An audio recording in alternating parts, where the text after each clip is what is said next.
In Antigone's claim, Judith Butler claims that Antigone does seem to deinstitute heterosexuality by refusing to do what is necessary to stay alive for Haman, by refusing to become a mother and a wife, by scandalizing the public with her wavering gender, by embracing death as her bridal chamber and identifying her tomb as a deep-dug home.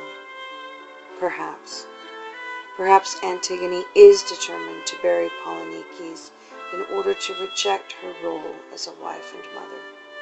But perhaps, even in forfeit of her life, she is doing just what she says, burying her brother because she loves him. "I will bury him," she says. "For me, it's noble to do this thing, then die.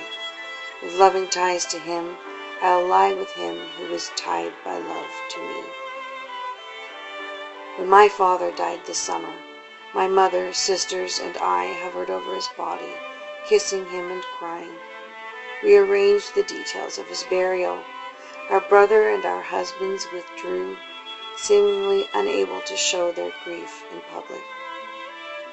When my son died suddenly, many years ago, again, it was my mother and I, not my father, not my son's father, who sat at his bedside as the nurse removed him from life support. Like Antigone, I wanted to lie with him who was tied by love to me. In that moment, I could easily have chosen to leave the world. And war, that ultimate invention of man, even now only men run into battle to kill, and mothers, sisters, and wives, as Antigone experienced so painfully, wait at home for their return.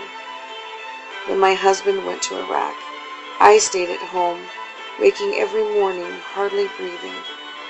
But when I caught the call that there had been an explosion, my breath came back with force, and I felt ready to face any outcome for my children, even if it meant he was forever changed.